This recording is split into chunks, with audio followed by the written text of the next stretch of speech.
Ya, terima kasih. Selamat berjumpa para penonton Dhamma TV yang selalu damai di hati.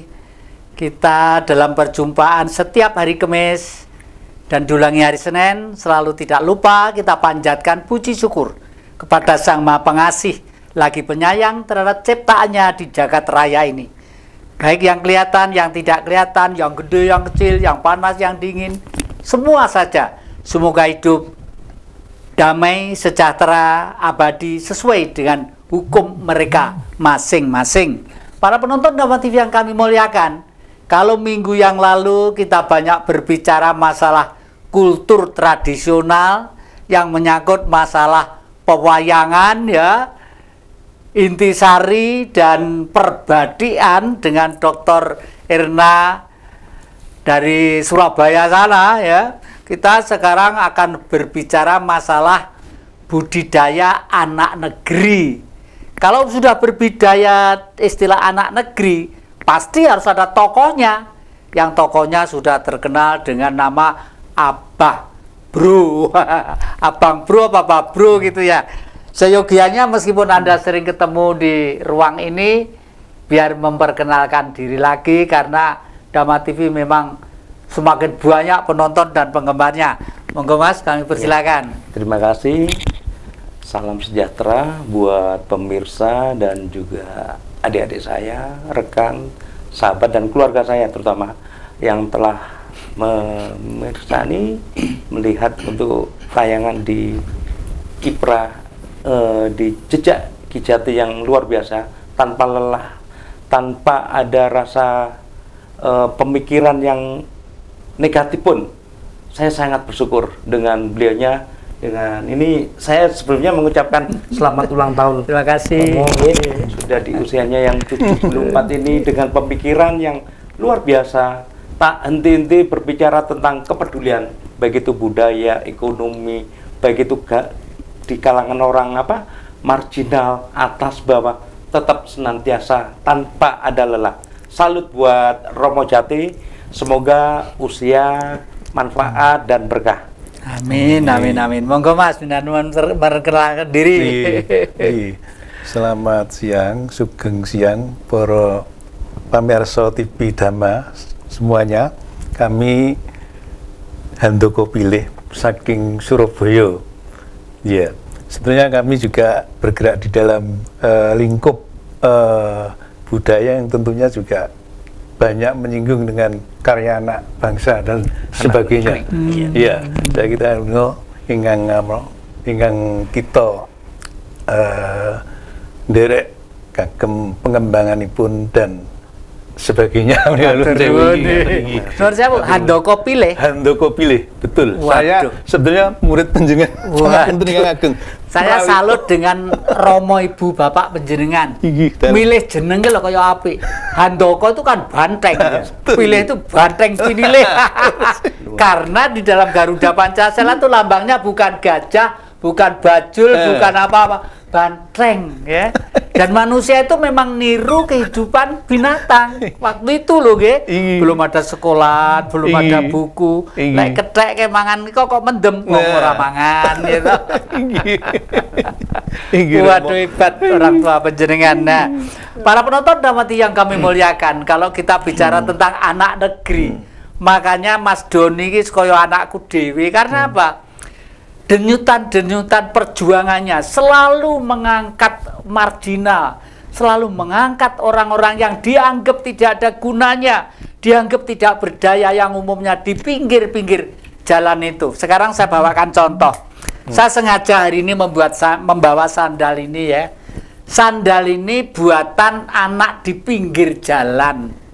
Saya melihat sandal ini, pabrik saja tidak punya inisiatif membuat ini. Karena apa? Kalau pabrik dibuat mesin, kalau mesin apa perintahnya? Perintahnya sepertinya sehari mungkin bisa membuat 1000 pasang sandal.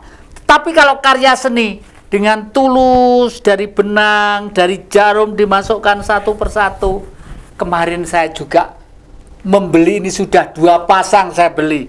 Kalau pengen tahu nanti postingan apa Japri di daratan saja ya, karena kalau di sini nanti dianggap promosi ya. Kita tidak boleh sini promosi, tapi kalau saya memperkenalkan beliau, coba Mas ini di close up Mas ini. Apa ndak indah seperti ini ya, bagus sekali. Ini bahannya dari kulit dan dia tergantung dari kemampuan Anda. Kalau kemampuan pembeli itu dari kaleb ya dari kaleb, dari kulit ya kulit. Dari kulit apa aja diladeni ya, tidak dari kulit manusia ya. Itulah ini. Terima kasih Mas, sudah pakai ya, seneng ya. Nggih, matur nuwun. Mas Doni, ini penjenengan akhir-akhir ini kan tak undang kebetulan nggak datang ya. Terus saya suruh ngoreksi tentang kitab-kitab saya, buku saya itu karena sebelum nanti, dan saya harapkan nanti menulis di sana karena sampeyan termasuk pencermat wong sing jenenge Jati Kusumo weleke kaya ngene blenekine kaya ngene sebenarnya bagaimana? Ya, jadi gini, saya mencermati Romo Jati sudah kenal udah lama banget ya, dan kebetulan saya sendiri seorang jurnalis dan juga pengamat sosial, terutama dalam kehidupan Romo Jati. Saya tahu persis itu dalam kehidupannya itu ya nggak aneh-aneh, nggak neko-neko, tapi ini yang bikin saya miris dan juga harus apa yang saya perbuat untuk talenta beliaunya sendiri untuk meneruskan generasi ke depannya. Siapa saya mikir gini, soalnya saya lihat Romo Jati sudah banyak diudal-udal orang begini, kepercayaan gini. Sekarang loh saya lihat Romo Jati nggak pernah nyakitin orang, yang tujuannya nggak ada kata lain cinta kasih sayang kepada sesama, dan nggak pernah ngotak-ngotak. Ini perlu digarisbawahi ya untuk masyarakat yang pemikiran negatif. Monggo ayo kita bisa sharing, kita bisa menyampaikan bukan ajaran ujaran kebencian yang diajarkan, tapi ini tentang budaya laku dan juga ini moral atau akhlak dan mental itu memang benar-benar diterapkan. Terutama ini satu yang paling utama tentang Pancasila dan Kebinekaan Tunggalan Ika, itu yang luar biasa menurut saya. Dan saya melihat Romo dengan usia yang sudah sepuh ini, kemarin juga ada salah satu tokoh ya dari Kota Malang, Bapak Pembangunan, Bapak Penny Suparto, saya juga sempat diundang. Usianya hampir sama. Beliau sendiri juga berasal dari mana? Blitar. Kota Blitar atau kota Serengat. Proklamator juga ya. Ini luar biasa, Bapak Pembangunan Penny Suparto yang usianya hampir sama ya, selisih 1 tahun ya. Saya ngaturakan juga selamat ulang tahun untuk Bapak Penny yang sudah memberikan apresiasi dan pembangunan yang nyata di Kota Malang. Dan ini Romo Jati sendiri sudah uri-uri Jawanya dan juga tentang sejarah budaya nggak kurang-kurang, sudah memberikan suatu ke masyarakat tentang sampai turun ke mana pasar loak atau rombengan. Dia sendiri bukan berdagang, tapi di situ untuk memberikan semacam sentuhan-sentuhan tentang arahan gimana cara dagang yang benar, gimana tentang kebenaran dan juga untuk kejujuran dalam berdagang. Nah, di situ saya sangat terima kasih dengan Romo Jati sudah memberikan ilmu tentang kepribadian. Dalam artian saya juga sempat menulis beberapa histori ya. Mungkin nanti untuk dicetakannya ke depan nanti di Romo Jati lagi proses 70% yang berapa cetakan ini Romo? Yang keempat ya ini. Iya, keempat ya. Nah, itu nggak ada kata lain, ini salah satu membawa nama Kota Malang, Jawa Timur, dan kan nama baik negeri tercinta ini. Mungkin Bapak bisa menyampaikan dengan kepribadian Romo Jati yang selama ini yang jenengan ketahui, mulai mungkin dari kelompok pencapir dulu, terus kuartet mungkin ya. Betul, dan ini juga masih dalam tahapan Agustusan ya. Mungkin banyak momen-momen yang luar biasa. Betul, iya. Dan saya kalau Bapak Romo Jati tadi dari aslinya dari Blitar, sebenarnya saya ini aslinya dari Trenggalek. Oh, Trenggalek. Mbah saya juga dari Blitar, Mbah Putri Ami. Iya. Dan tentunya dengan beliau sudah. Betul. Trenggalek wong pinter-pinter Mas. Iya. Dan saya pernah menjadi siswanya ketika penjenengan tindak ke Jember, saya pada waktu itu masih mahasiswa, penjenengan pejang masalah nasional. Jadi saya sudah tahu persis beliaunya, bahwa beliaunya adalah seorang nasionalis yang begitu pegang terhadap ideologi. Betul itu yang saya camkan itu. Jadi kalau sekarang mengangkat mengenai karya anak bangsa itu harus sudah betul sekali, seperti tadi kerajinan ataupun industri kecil dari karya anak bangsa ini yang perlu kita angkat. Hanya saja begini sebetulnya, saya juga menjadi prihatin sebenarnya di lain pihak itu masalah kerajinan yang terkait dengan seni misalnya Bapak. Saya di Jawa Timur telah mengunjungi beberapa kerajinan seperti gamelan, wayang dan sebagainya. Gamelan itu dulu banyak pengrajinnya di Magetan, Bapak. Di Mojokerto ada, lah sekarang mulai surut. Itu yang menjadi prihatin sebelah saya. Bagaimana ini harus diregenerasikan nantinya. Nah, ini yang menjadi problem kita, sehingga nanti bagaimana jalan. Karena mungkin teman-teman dari kita, dari pecinta budaya Nusantara bisa menjadi suatu jembatan untuk bisa mengembangkan dan sebagainya, atau regenerasi pengkaderan ini yang sangat perlu sekali. Oleh karena itu maka generasi muda menjadi penting. Generasi milenial sekarang harus kita beri penjelasan masalah karya kita ataupun karya daripada budaya bangsa ini yang mesti harus dilestarikan, yang mesti harus disentuh dengan tangan-tangan milenial ini. Bahkan kalau bisa apa pengembangannya dari yang ada ini. Tentunya ini sangat diharapkan, apalagi sekarang momennya dengan Agustusan mungkin bisa diekspresikan dalam kesenian ataupun kerajinan yang dipamerkan, dan mungkin juga perlu adik-adik pramuka kita ajari lagi. Ini ada sangat potensi sekali yang perlu kita galakkan untuk kerajinan, menikah dan sebagainya tentunya, dan rasa nasionalisme harus kita pupuk terus, jangan sampai ya, para penonton Dhamma TV yang kami muliakan, bicara masalah budaya, pelaksanaan teknis itu memang rumit ya, hanya orang yang sabar yang bisa mengurai. Jangan kemana-mana, masih di depan Jejak Kejati. Ya, terima kasih para penonton Dhamma TV. Kita lanjutkan yang diuraikan Priyayi dari Surabaya yang kebetulan aktif di bidang budaya tadi itu. Memang Mas, sebenarnya rakyat itu tidak perlu repot-repot berpikir terlalu lebih di luar kapasitas beliau, karena wong namanya rakyat ya. Jomeneh kok berpikir negara, berpikir ideologi, berpikir filsafat.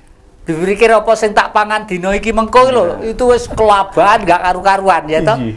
Yang salah siapa? Yang sing sanggup mimpin negara. Maaf, ini bukan kok mau revolusi, ndak. Revolusi hanya satu kali, merebut kemerdekaan. Nah, sekarang yang permasalahannya bagaimana mengisi kemerdekaan itu. Saya pernah mendirikan partai, mungkin penjenengan orang Surabaya tahu ya. Waktu itu saya mendirikan partai hanya dalam rangka apa? Dalam rangka untuk mengingatkan sistem pemerintahan yang akan mengeksploitasi kekayaan negeri ini dan eksploitasi terhadap rakyatnya sendiri. Waktu KLB Surabaya itu satu orang seluruh Indonesia weruh. Lek iku sing miwiti Jati Kusumo sampai munggah tank dodoku tak dileneng ngarepe meriam ledak no. Saya kalau sudah urusan Sang Maha itu nggak berani guyon Mas. Entoh demikian. Begitu saya sudah disingkirkan, yaitu jalan yang terbaik buat saya. Ternyata orang mati itu bisa diganteni Mas. Loh, betul ini. Apa ya? Waktu itu saya nomor 10 ya, nomor 10 di anggota DPR MPR di pusat ya. Begitu dicoret diganteni adiknya. Adiknya yang nyoret tadi itu. Loh, seminggu begitu adalah meninggal adiknya itu. Saya tuh prihatin, susah nangis. Loh, jatahku mati kok diganteni gitu loh saya itu. Oleh ngono aku sing diparingi umur dawa. Wis matur nuwun Gusti, mugi-mugi sedaya kalepatan kadang kula menawa dipun ampunten. Ya saya tetap seperti itu ya. Lalu yang lainnya lagi ndak usah diceritakan lah, nanti terlalu individu ya. Jadi apalagi tadi yang panjenengan ceritake masalah apa tadi budaya apa tadi? Kreatif. Ya? Kreatif ya, kreativitas budaya. Saya pernah Mas membuat itu. di sini di provinsi itu punya lahan.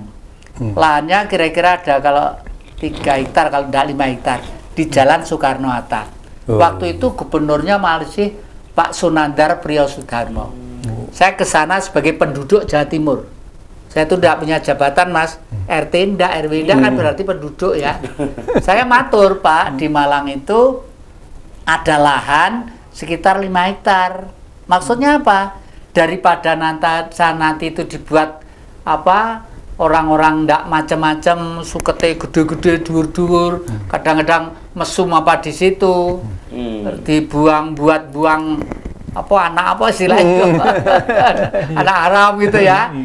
Itu bagaimana kalau dibuat gedung joglo ciri khas Jawa Timur, di tepi itu sejumlah daerah, kabupaten atau kota, sehingga setiap minggu, Sabtu dan Minggu untuk apresiasi di sana. Ya. Satu, toko-toko yang mengelilingi itu Lumajang menampilkan ini, Banyuwangi ini. Sebelum begitu, itu mengenalkan. Nanti turis lokal, regional dan internasional pasti berbondong-bondong. Sudah dibuat, Pak. Iya. Sudah dibuat betul-betul bagus, dan mampir. Tapi ya itu sekarang itu ngangkrak, malah rayap ini dur-dur gitu. Namanya apa? Taman Krida Budaya itu. Ya, kan, saya memang ngamati itu Taman Krida Budaya ini seharusnya memang lokasinya di Malang. Untuk apa? Itunya di Jawa Timur. Seharusnya masyarakat, terutama wilayah setempat dan sinergisitas dari pemerintah untuk memperhatikan tentang budaya dan pariwisata itu memang harus diterapkan. Bukan hanya konsep, tapi perjalanannya hanya semacam bangun tapi nggak ada aktivitas. Akhirnya apa terjadinya? Ya kayak begitu, mangkrak atau semacam nggak aktif, hanya cuma gedungnya aja untuk persewaan. Tepat sekali Romo yang menyampaikan tadi, yang adanya semacam tempat kios dari tiap daerah. Yang namanya Provinsi Jawa Timur kan juga luas ya, berapa pemerintahan kota dan kabupaten. Di situ ada kios-kios yang kiranya mempunyai produktivitas dan juga kreasi terampil. Itu makanya dari wisata pasti otomatis masuk ke daerah Jawa Timur dan fokusnya di Kota Malang. Tapi kalau dengan adanya hanya sekedar cuma jembleger wujud gedung bangunan aja, tapi tanpa ada sinergisitas dari pemerintahan, dan sekarang kan sudah digalakan dengan UMKM, itu harusnya gimana untuk memprioritaskan, mengakses, terutama untuk mengentaskan. Kayak tadi karyanya anak negeri sandal, sepatu, dan saya sendiri juga bikin Garuda. Kalau memang di jembatan ini, saya kira mereka kebanggaan ya. Dan akhirnya tersorot ke mana? Ke semua mancanegara bisa. Tergantung dari yang utama yaitu market ya itu. Mungkin itu yang bisa saya sampaikan Romo. Dan Romo sendiri saya lihat dari informasi yang lama, yang dalam artian pernah tahu tentang berawalnya pendirian gedung Taman Krida Budaya, sampai sekarang pun saya sangat miris. Kenapa nggak diaktifkan lagi? Ya, mungkin kayaknya gitu. Ya, itu kayaknya kadangkala atau jadwal tertentu ada pertunjukannya mungkin. Memang ada. Mungkin hanya itu saja mungkin ya. Itu aja. Untuk yang tadi yang kerajinan dan cuman belum mungkin ya, Pak. Belum. Atau dulu pernah ada terus sekarang kurang gairah lagi.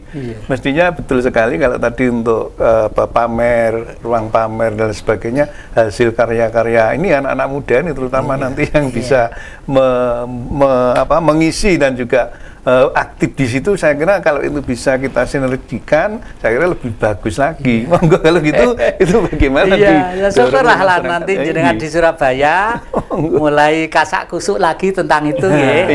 Karena hitungan saya itu begini, kenapa kok itu saya banggakan Popeh tempatnya di Malang, bukan karena itu. Karena di Malang itu sentral ya. Dari barat juga tengah, dari timur juga tengah, dari utara juga tengah. Satu. Yang kedua, di Malang tuh udaranya itu sejuk ya, tidak begitu panas seperti daerah lain. Cuma sekarang memang terlalu hiruk pikuk, lalu lintasnya rada macet. Semua datang ke sini. Ya, tapi dengan jalan tembusan itu sudah lancar ya. Ya, maksud saya itu nanti kalau memangnya masih bisa berkembang kan lumayan ya. Dan lagi yang sekarang tuh kalau tidak salah, pemerintah pusat itu sudah membuat alokasi dana desa-desa sampai itu sudah dialokasikan kan nggih. Nah, itu kalau nanti tidak diberi PR program jangka pendek menengah panjang desa-desa itu ya suwi-suwi entek diguak sing nggak penting-penting misalnya. Lah kok untung sekarang ini sudah kita diperingatkan oleh alam ya. Misalnya selama ini wilayah atau tempat yang kita anggap pintunya surga, wah anjir besar nggak karu-karuan ya. Itu kan sebenarnya memperingatkan kepada kita bangsa Indonesia khususnya. Kalau menurut Alkitab, menurut buku Taurat, Zabur, Injil, Al-Quran, surga itu kan jelas. Di bawahnya mengalir sungai bersih, jernih dan gemericik, dan di sana ada tanaman antara lain jahe dan merica. Yang dimaksud itu ya Indonesia.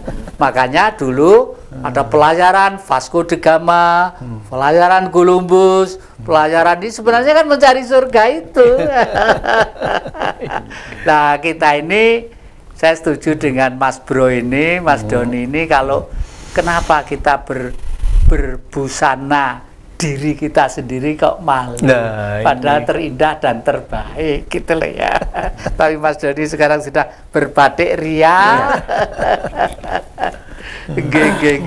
Enggak, lalu konsepsi jenengan dalam jangka pendek itu tentang budaya Jawa tadi bagaimana ada Mas kira-kira? Ya, jadi begini Bapak, meninggal dalam jangka waktu pendek itu memang ada sesuatu yang harus kita angkat. Sekiranya pertama itu perhitungan jelas dalam jangka segi efisiensi dan efektivitas agar ini bisa mengungkit, terutama itu. Memang kita jadi masalah itu sebetulnya sekarang itu tentang bahasa, terutama bahasa daerah.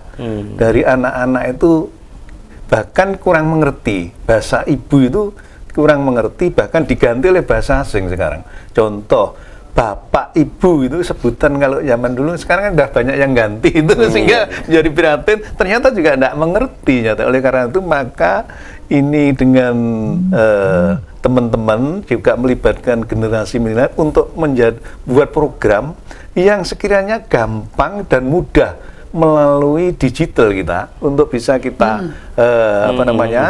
kita buat sehingga nanti mudah untuk berkomunikasi dan belajar. Untuk belajar bahasa daerah itu gampang, bahkan untuk menulis hurufnya aslinya, misalkan huruf Jawa juga bisa. Begitu. Jadi kita punya itu yang dulu kita akan kita perkenalkan.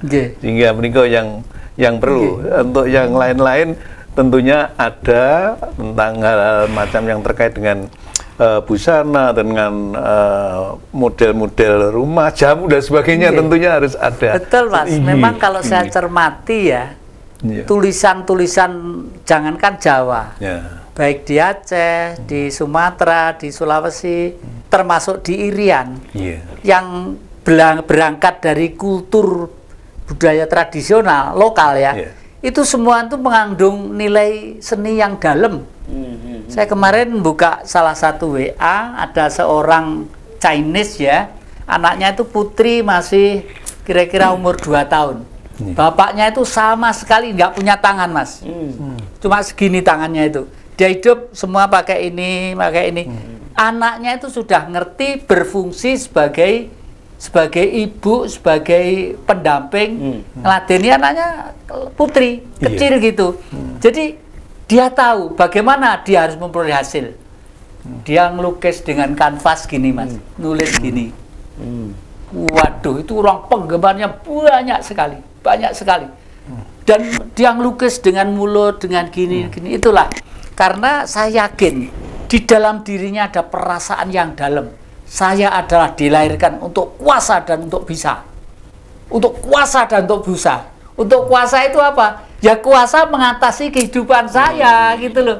Saya berani membuat anak itu harus konsekuensi ya. Anak saya harus makan, harus pinter dan sebagainya. Sampai anak itu ngalahi tidak sekolah ya. Tapi ya dibelajari sama bapaknya di rumah ya.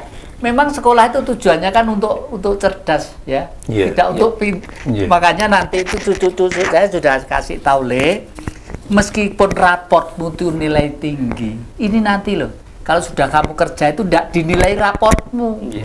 Kamu mungkin suruh ngambil gelas, tolong ngambilkan gelas itu. Lek kamu cara menaruh gelas dan menaruh salah, gue wis dicoret. Karena kamu nggak punya karakter. Nanti begitulah. Inilah yang jenengan cerita nih, leluhur kita itu mampu membangun Borobudur. Itu karena karakter lah. Para penonton Nova TV yang kami muliakan, bicara masalah karakter memang tidak ada habis-habisnya dan tidak akan habis. Dan terus kita bicara. Jangan kemana-mana, masih di depan Jejak Kijati. Ya, terima kasih para penonton Nova TV yang kami muliakan, yang selalu damai di hati. Saya masih akan mengorek kepada saudara saya yang dua ini, ada Mas Doni. Mas Doni, Anda menggunakan batik, pertanyaan satu, batik itu beli atau warisan atau kebetulan dikasih orang? Nah, ini pertanyaan yang luar biasa, Romo.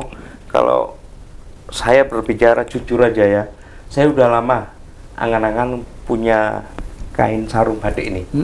Nggak tahu-tahu kebetulan ada rekan saya datang ke tempat saya menawarkan ya. Nah ini mungkin ini pas timingnya, waktunya sudah waktunya saya kepingin memiliki. Saya sempatkan sama Romo nggak ada batik buat saya yang itu.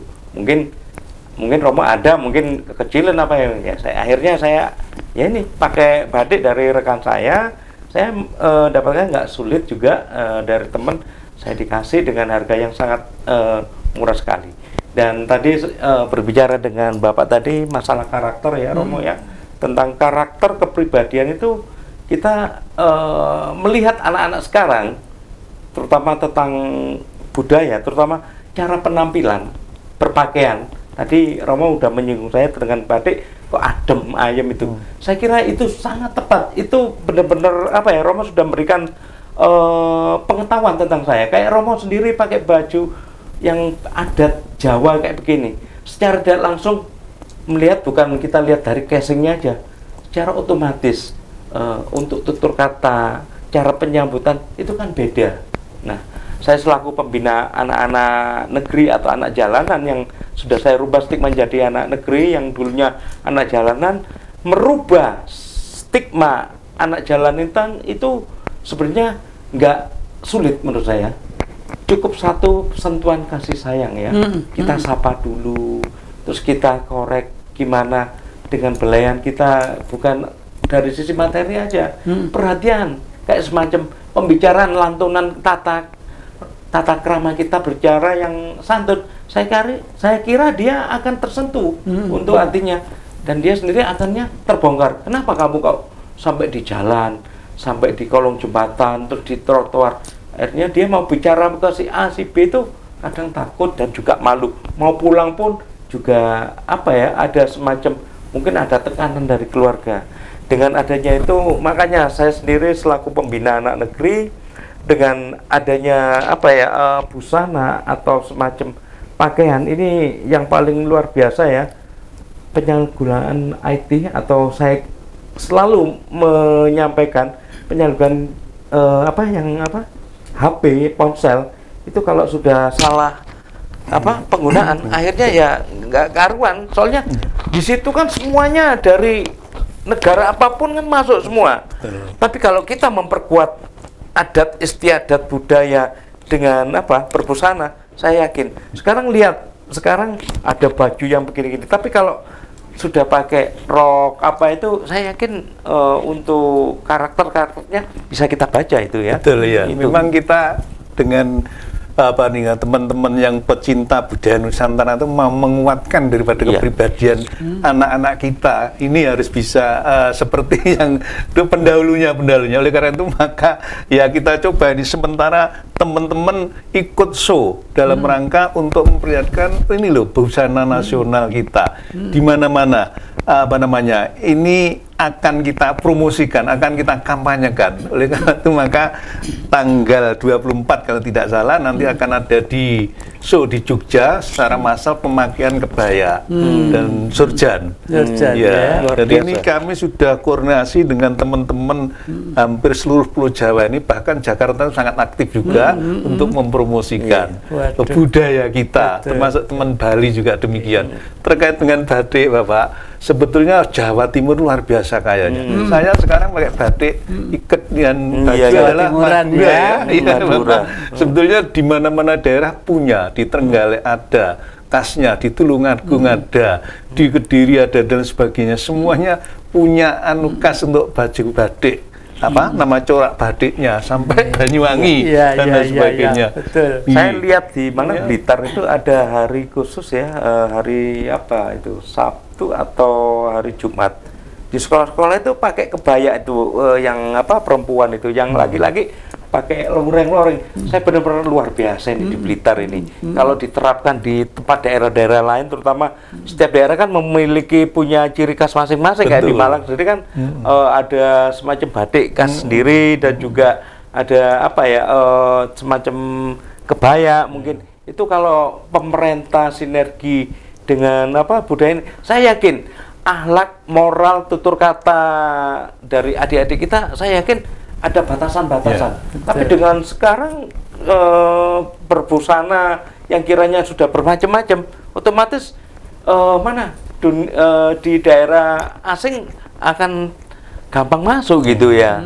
Kayak gini kan ya, yang namanya sekarang tutur kata pembicaraan kepada orang tua, tak lihat ya. Kalau dipanggil dalem gitu kan kayak adem gitu. Kalau dipanggil opo apa, wah itu. Jadi yang disampaikan Bapak tadi yang dibilang bahasa-bahasa kasih ya, kayak ibu, bapak, sekarang udah banyak punah Pak. Nah, itu yang udah kita- ganti dengan mother, daddy, apa itu. Saya sih nggak masalah mengikuti perkembangan zaman, tapi kan harus tahu etika, Iya. penempatannya di mana. Kalau kita di tempat-tempat yang lebih apa ya, berdomain tentang budaya dengan gitu kan kayaknya nggak nyambung ya. Ya, makanya ayolah kita sebagai anak negeri untuk semuanya kita Jadi uri-uri memang benar budaya. ya, budaya Jawa itu budaya surga. Nah, itu. Memang abot dhuwur, abot ya. Memang mau bahagia memang harus abot ya.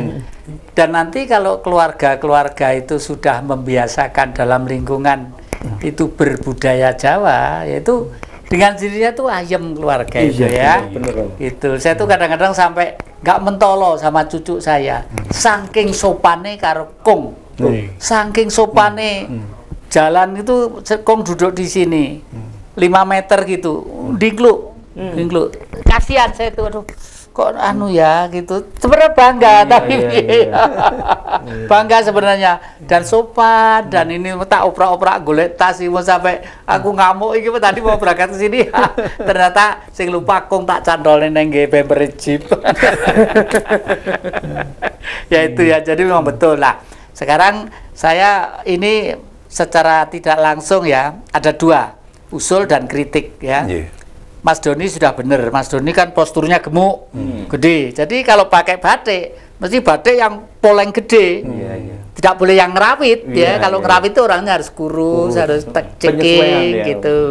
Nah, yang kedua, saya usulkan pada penjenengan, baik ibu masih ada atau sudah mendiang ya, seyogianya batik disimpan sebagai pusaka bekas injang. Ini jaritnya ibu saya ya. Jaritnya ibu saya ini kemana-mana saya meskipun punya pusaka banyak tidak pernah lupa dari ini. Keluar negeri ke segala macam, masuk gua, masuk alas, masuk gunung selalu. Iya, ya selalu saya bawa lah.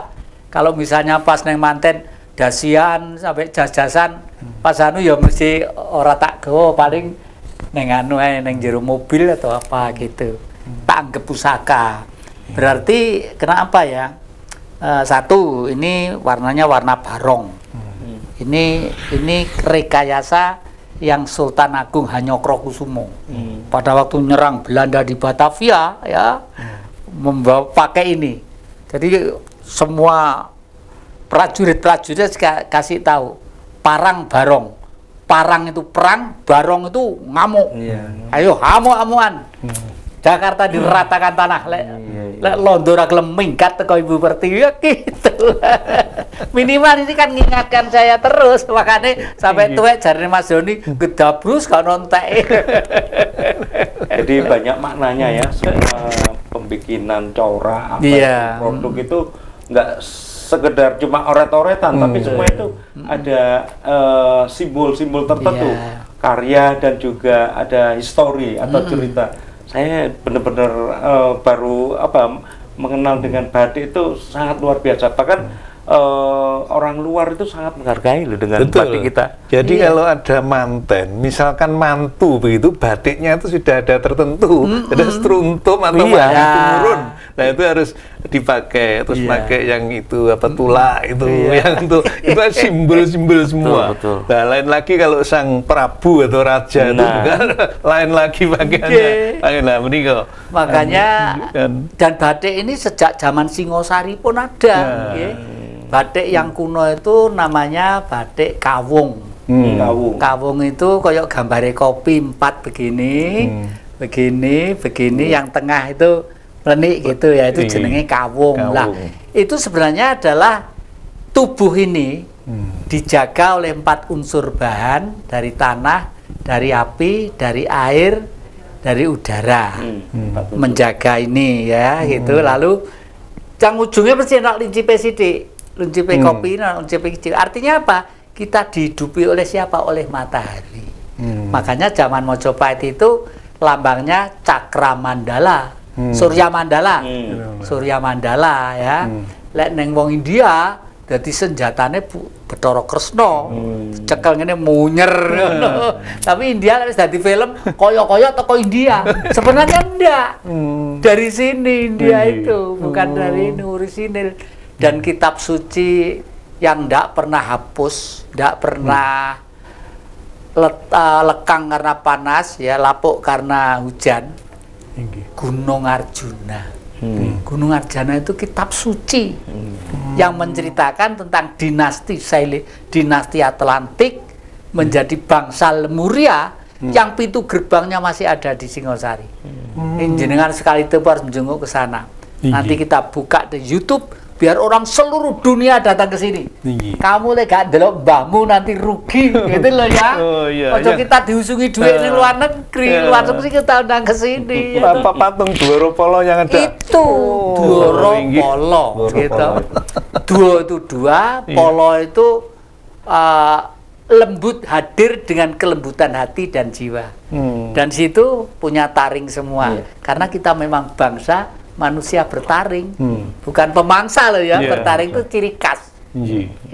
Para penonton Damati yang kami muliakan, berkali-kali nggak ada bosannya cerita tentang Dwara Polo, meskipun nanti kita unduh tersendiri. Jangan kemana-mana, masih di depan Jejak Kejati. Ya, terima kasih para penonton Dama TV yang selalu damai di hati. Anda masih setia ya. Dan kami mohon seperti yang sudah-sudah, tetangga-tetangga dijawil. Yang kebetulan TV-nya lagi error, lagi rusak, dijawil suruh nonton bareng-bareng ya.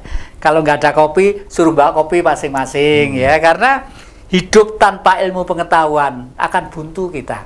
Dan ilmu pengetahuan itu tidak harus kita ngoyo untuk belajar setinggi-tingginya, nggak usah. Pinter itu banyak jalannya ya.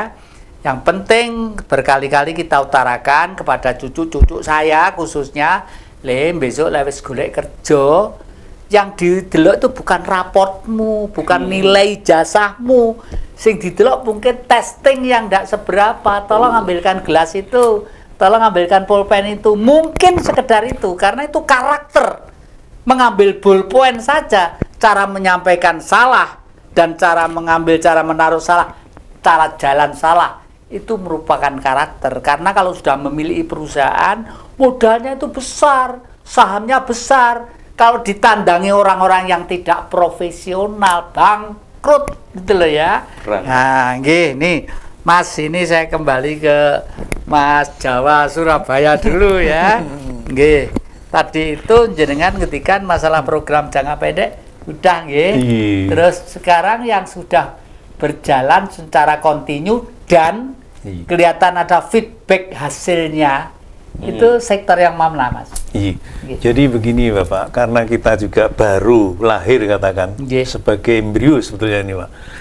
Kita sudah ada menyampaikan wawasan apapun, menyampaikan konsep tentang bangunan Jawa.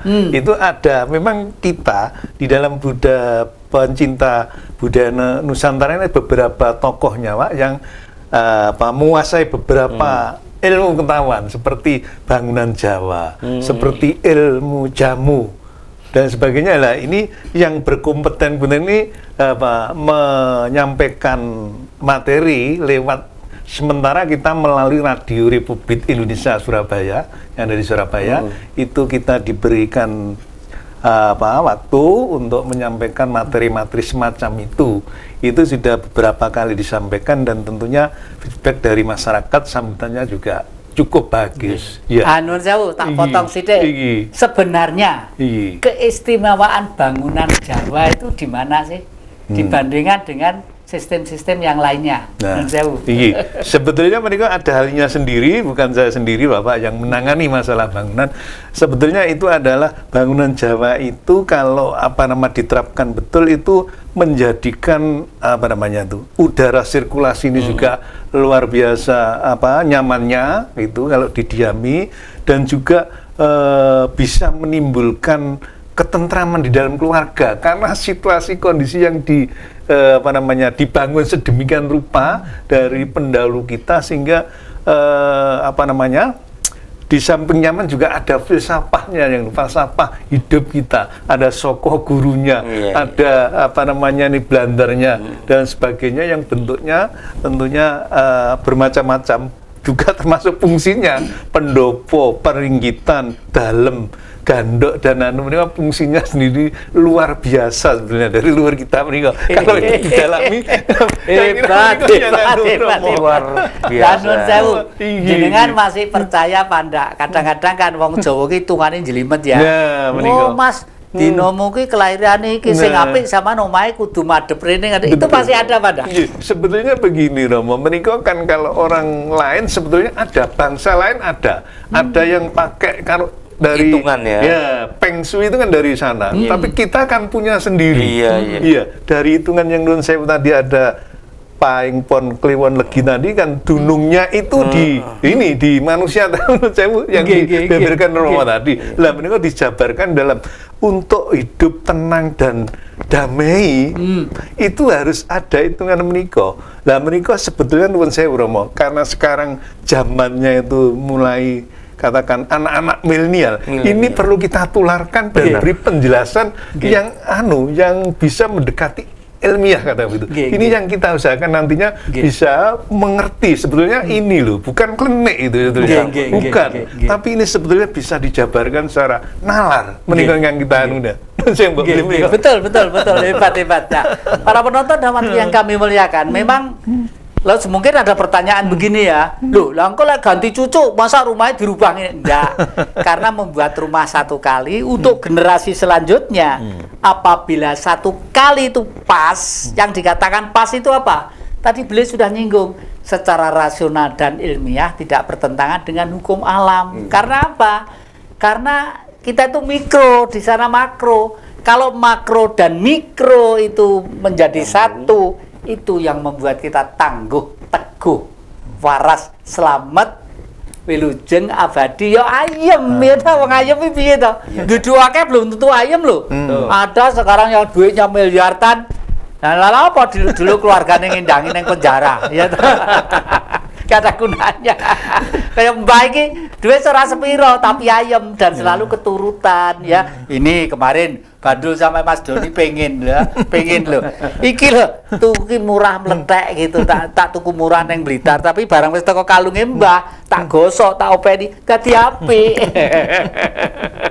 Itu loh ya. Itu semua karena kita lah. Jadi sang mikro ini, sang tubuh kecil, mikro itu kecil, makro itu besar. Sebenarnya kecil dan besar itu hanya beda istilah, tapi sifat, karakter, watak dan kondisi objektifnya tetap ada kesamaan. Yang kemarin dibuka sama Bu Dokter, kapan-kapan Bu Dokter Erna tadi kita undang ke sini karena tak delok ilmune iki. Waduh, ilmune itu antropologi dipelajari, sosiologi dipelajari, macam-macam lah. Rugi kalau kita tidak ngundang orang pinter. Inilah hebatnya Dhamma TV, para penonton. Jadi kita tidak pernah membicarakan yang menyusahkan orang, tapi lebih baik bicara yang menggembirakan orang saja. Monggo, kesan-kesan terakhir, Mas Doni. Ya, pesan saya kepada supaya pemirsa, terutama anak-anak kaum muda, ini yang disampaikan tadi ini tentang karya anak negeri. Yang utama adalah etika, gimana tutur kata, apapun kamu bekerja tanpa ada kejujuran, kedisiplinan, nggak akan sukses. Yang disampaikan tadi Romo Jati, meskipun nilaimu, waduh, udah nilai yang tinggi-tinggi, tapi hasilnya untuk tata kromo atau tata cara kepribadian masih negatif, saya yakin nggak akan sukses. Percaya dengan ucapan kepribadian, moral dan akhlak, ayolah kita benahin untuk kita ke depan lebih nyaman.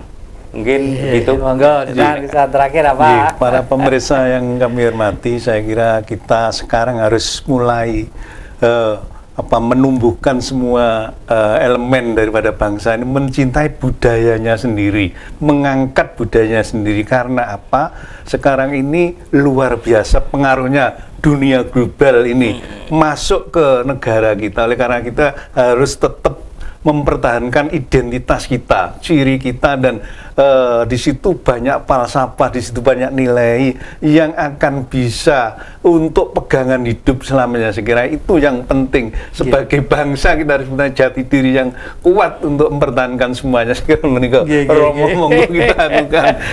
Ya, terima kasih para penonton. Memang bangsa kita saat ini harus berhadapan dengan kondisi yang akan menghancurkan kita. Ada dua yang menghancurkan kita. Satu adalah otak kita mau dipelintir sedemikian rupa sehingga kita tidak sadar kalau hidup di surga. Yang kedua adalah sabu-sabu, ya. Ingat perang kokain di daratan Cina. Cina itu penduduknya besar, ya. Sekarang ada 1,6 miliar manusia. Bagaimana melindungi manusia sebesar itu kalau tidak dengan disiplin yang kuat? Makanya di sana pengguna sabu-sabu punar langsung tembak mati jeder gitu. Karena apa? Karena jangan sampai terulang. Sudah 2 kali perang kokain di daratan Cina karena itu ulah bangsa lain yang pengen menaklukkan Cina. Dan Cina sekarang menjadi pelopor peradaban dunia. Kita ketinggalan jauh. Anak saya yang laki baru saya kirim ke sana kemarin 2 hari lalu, baru pulang wis belajar ning negara Cina, dari negara sing ora ngerti karo sing gawe urip sajane maju apa ora. Di sana itu sudah bisa membuat film 6 dimensi, ya. Dulu kita melihat 3 dimensi aja udah wah, pakai kacamata udah gini-gini, kalau ada barang dilempar gitu saya ikut begini. Sekarang 6 dimensi. Apa itu?